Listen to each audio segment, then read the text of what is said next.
Makikibalita po tayo mga kapuso. Nasa linya po natin Mr. Danilo Fausto, President, Philippine Chamber of Agriculture and Food Incorporated.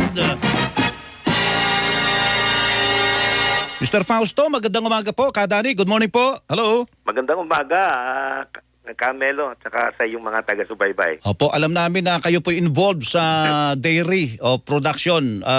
Kumusta po ang ating industriya po? At may balita kasi na yung baka at kalabaw ay merong sakit, lumpy skin disease daw po ito. Meron na ba dito sa Pilipinas ito, Kadani? Wala pa tayong nababalitaan na merong pumasok na. Mababuti naman at naabata ng ating Department of Agriculture yung pagpasok niyan, yung lumpy skin disease, yung mga bukol-bukol sa ulo, sa parang pigsa yan eh. Opo. Pagka puputok, siyempre sugat. Hindi naman masyadong nakamamatay, pero siyempre hihina ang production mo dahil may iniinda yung baka at saka kalabaw. Opo. Sa baka at kalabaw lang naman, hindi naman lumilipat sa tao yan o sa baboy. Opo. At hindi masama yung karne, hindi apektado yung karne at gatas sa tao, pagkain. Galing daw sa kagat ng lamok. Opo. Yung mga sucking insect, yung mga langaw, yung mosquito, tsaka yung mga tawag dito, yung karapata, yan ang iwasan. Mapiprevent pa naman niya kung tama yung management mo, yung quarantine system mo, nag-spray ka ng paligid mo para yung mga insects na yan hindi magdala ng sakit. Okay, pero Kadani, meron tayong importation ban dahil dyan. Apektado ba tayo yung ating supply po dito ng karning baka at saka kalabaw? Hindi naman dahil matagal na rin tayong hindi nag-import ng live animals dahil sa FMD naman, foot and mouth disease. Pero yung mga live cattle natin ang gagaling ng Australia, New Zealand, wala naman silang sakit ng LSD, unless yung sa binan nga ng country dahil sa World Organization for Animal Health. Dahil sa Libya, Russia, Thailand, yan. Nagkaroon ng epidemic yan sa Cambodia, sa Myanmar, at sa Bangladesh. Yan mga lugar na hindi naman talaga tayo nag-i-import ng live na baka at kalabaw dyan sa mga lugar na yan. Pero paano natin masisiguro kung di nga live pero yung mga byproducts niyan, ini-import naman natin, Kadani, baka apektado yun. Pumapasok dito yan. Sa LSD, hindi apektado yung karne at gatas. Hindi apektado nung LSD. Yung LSD kasi yung virus. Ang problema doon, wala kasing gamot dyan walang bakuna, walang antiviral.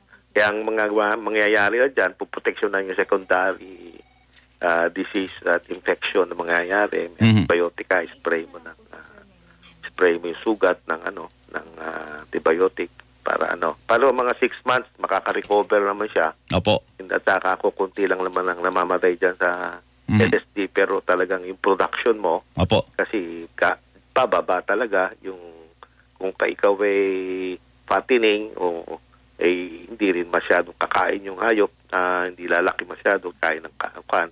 Tapos yung gatas pababa ang production. Tayo wala namang 1% ang production natin ng gatas at yun nga inaangal natin at kung pwede buhusan ng konting pera, ang budget para maparami natin yung ating gatas. Kasi $1.5 billion yearly ang ating ini-import na gatas. Wow.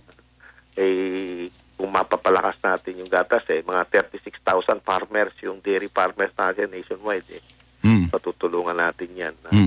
Kung may gatas ka, wala ka lang hirap dahil kumikita ng 10 hanggang 15 mil yung isang farmer sa gatas lang pag may baka ka o kalabaw. Ginagatasan. Malaking bagay pala yun. Okay. O dito tayo, Dani, siguro naman alam nyo na ito. Ang BOC ngayon, Bureau of Customs, may preliminary data na sila.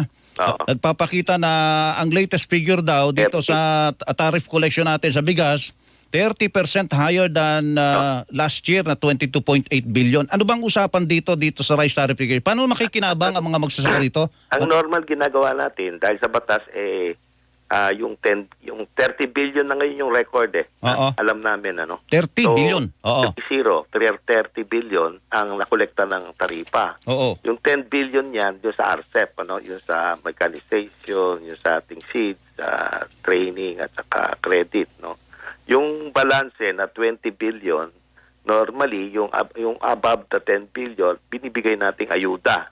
Kung ibigay mo man yung 5,000 piso sa mga farmers na beneficiaries based on the RSBSA, yung listahan na registry system ng farmers, mga 12 billion yan. So may 8 billion pang pupwede.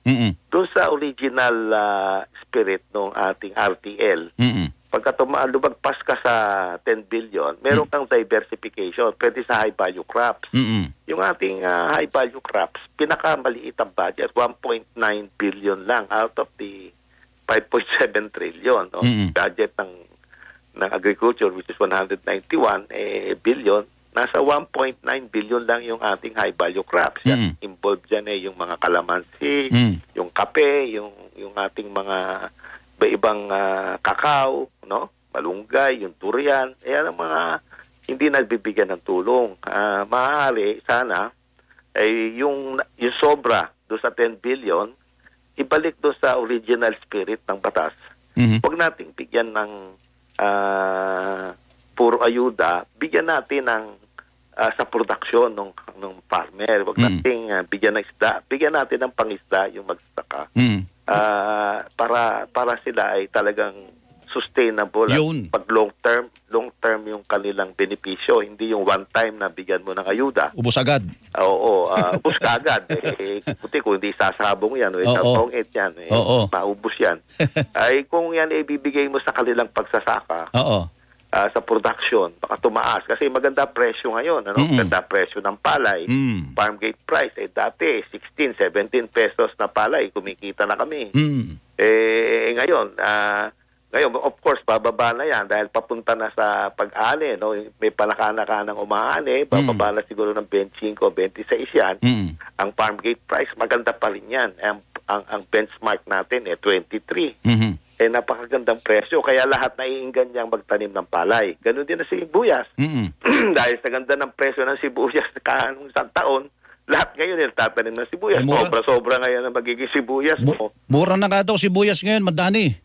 Bababa ang sibuyas dahil sa dami na nagtanim. Sa Nueva Ecija, umakyat ng 40% ang taniman ng sibuyas. 1,477 hectares. Nasa 12,000 hectares na ngayon ang tanim ng sibuyas dyan sa Nueva Ecija. Sobra-sobra ang sibuyas. Ang inani natin last year is 251,000. 262 lang kailangan mo. So kulang na mga 11,000 lang ang diferensya. Sa ngayong taon na to, palagay ko, sobra-sobra. Ang tingnan natin, yung bawang. Kasi pag naggisa ka, hindi lang naman sibuyas siyempre bawang at sibuyas siya pag nagigisa ka. Hindi tayo nagtatanim ng bawang.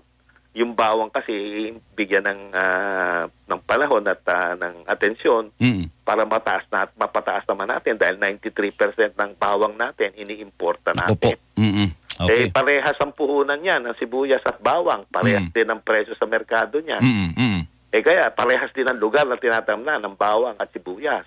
Wala nagtatanim ng bawang dahil maliit ang harvest ng bawang. Nasa 2 tons lang tayo, 2,000 to 4,000 na kilos. Ang sibuyas nasa 14 hanggang 15. Nagsisibuyas sila, napapabayaan yung bawang. Kung sobra-sobra na ang sibuyas, sa bawang naman. Magbawang naman. At parehas din naman ang tingnan yung planting material ng bawang. Tama. Okay. Yan, meron sobra tayo sa RTL. 30 billion yan. Pwedeng buhusan yung mga high-value crops natin ng pera. So, Madani, ibig sabihin yung RTL, Rice Tarification Law, sa tingin nyo, tagumpay po ito dahil malaking koleksyon natin? Yung pagkuha ng taripa magandang bagay yan dahil yung nakukuhang taripa binubuhos doon sa produkto na dapat puntahan at maliwanag naman sa batas na yung 10 bilyon ay pupunta sa pagpapalago ng ating palay. At may sobra pa. May malaki sobra, nasa 20 billion ang sobra na magagawa natin ibigay doon sa diversification na sinasabi. Huwag tayong puro bigas, ano?